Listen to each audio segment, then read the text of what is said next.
lanjutkan. Baik pemirsa, kita kembali lanjutkan Prime Time Talk malam ini. Memang kalau kita membahas mengenai kasus yang sedang kita diskusikan terkait juga dengan kondisi lapas kita, ini memerlukan perhatian khusus.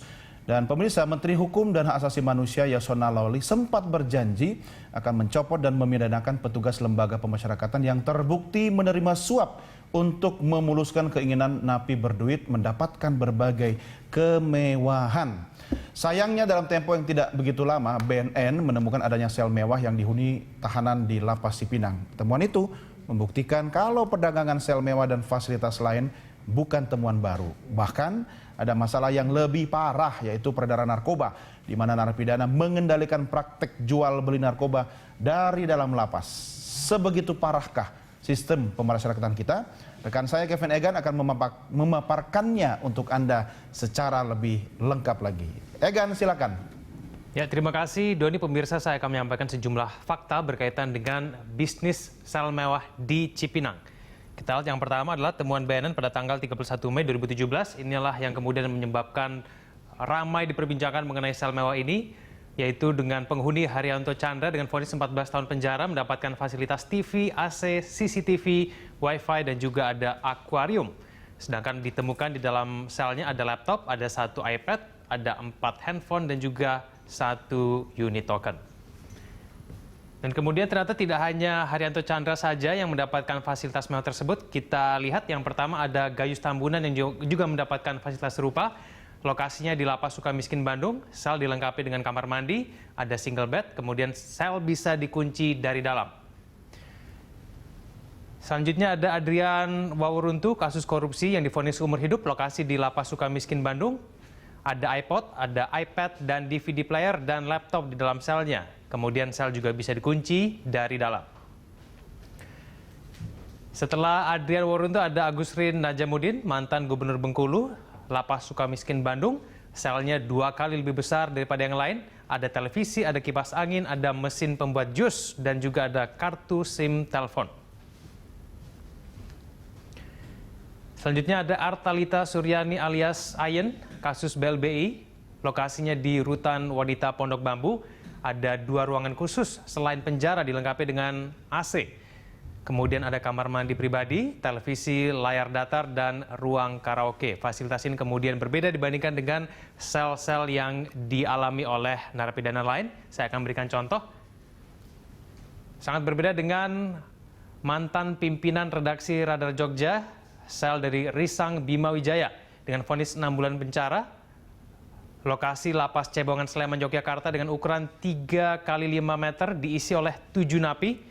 Ruangannya diterangi dengan lampu pijar 5 watt, sedangkan airnya hanya bisa jalan 2 kali sehari. Selain dari fasilitas sel tersebut, para napi yang memiliki duit lebih juga mendapatkan kemewahan lain. Yang pertama adalah pergi keluar kota, fasilitas mewah dalam sel, kemudian makan di restoran, ada juga bilik asmara. Bagaimana kemudian dengan bunyi Undang-Undang Nomor 16 Tahun 1996 tentang Lembaga Pemasyarakatan? Ini merupakan gagasan Menteri Kehakiman Saharjo pada tahun 1963. Hukuman kurungan dilaksanakan bukan sebagai balas dendam, warga binaan harus diperlakukan baik dan manusiawi dalam satu sistem pembinaan yang terpadu. Sistem pemasyarakatan bertujuan agar warga binaan menyadari kesalahannya, memperbaiki diri, dan tidak mengulangi tindak pidana sehingga dapat diterima kembali oleh masyarakat. Pertanyaan, apakah sel mewah tersebut dapat membuat warga binaan menyadari kesalahannya, memperbaiki diri, dan tidak mengulangi tindak pidana sehingga dapat diterima kembali oleh masyarakat? Itulah pertanyaan yang harus dijawab. Saya ingin kembalikan ke Anda, Doni Kaisar. Baik, Egan, terima kasih atas juga tambahan pertanyaannya. Nah, ini tugas narasumber di sini ya. Terima kasih Egan yang harus menjawabnya. Tapi saya jadi ingat nih, yang namanya orang yang ditahan di lapas itu kan kebebasannya direnggut kan, memang kan, dalam kurun waktu tertentu. Tapi apakah juga hak untuk hidup nyaman dan mewah itu dibatasi gitu, Bang Fikar? Ya, penahanan atau dulu penjara ya. Kalau sekarang pemasyarakatan. Lembaga masyarakat dibina orang dalam pembinaan. Waktu sistem penjara, ordonansi saya lupa nomor berapa, tapi itu bisa kita lihat peninggalannya di kota, umpamanya penjara zaman Belanda itu ada penjara yang bisa dimasuki air, pokoknya begitu berupa pembalasan, penyiksaan.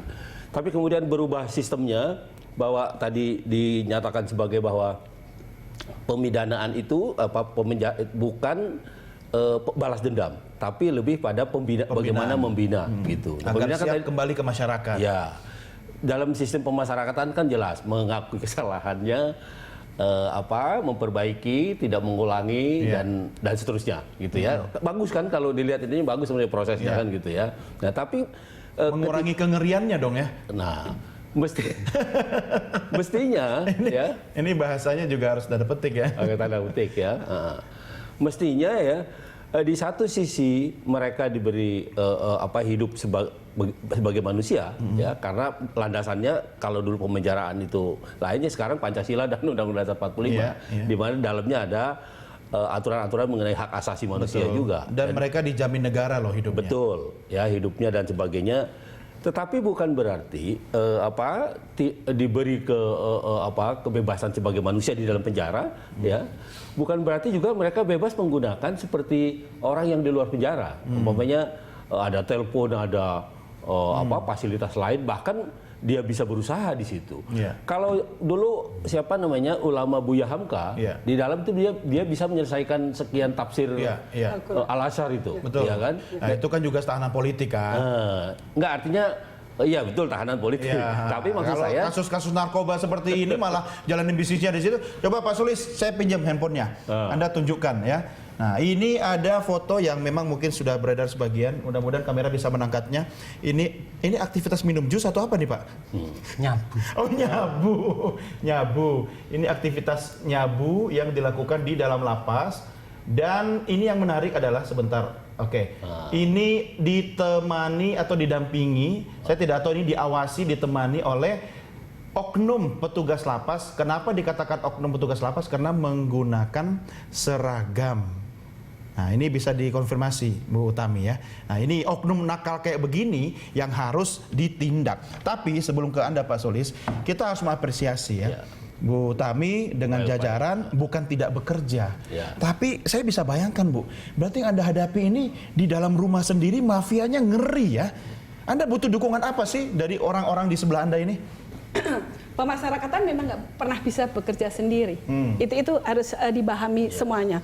Karena sistem pemasyarakatan itu ada pilar-pilarnya. Pilarnya antara lain adalah masyarakat sendiri, pengusaha, kemudian pemerintah, kemudian yang bersangkutan.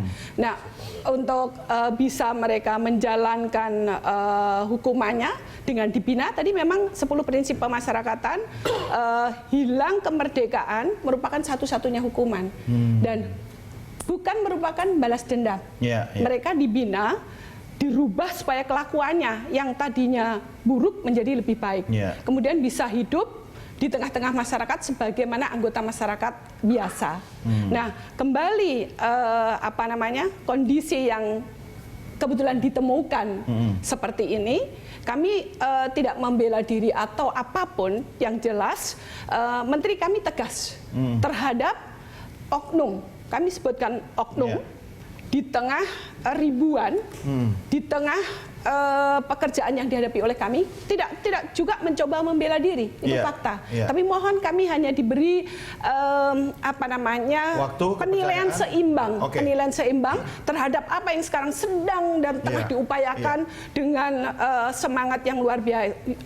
Ini kan oknum, tidak bisa merepresentasikan seluruh anggota yang ada di Dirjen Lapas. Harapan kami itu. Cuma kasusnya ini yang membuat apa yang Anda lakukan itu ketutupan kan Bu? Oke, saya akan ke Pak Sulis, tapi kita break dulu Pak ya. Kami akan segera kembali, pemirsa tetap bersama Prime Time Talk.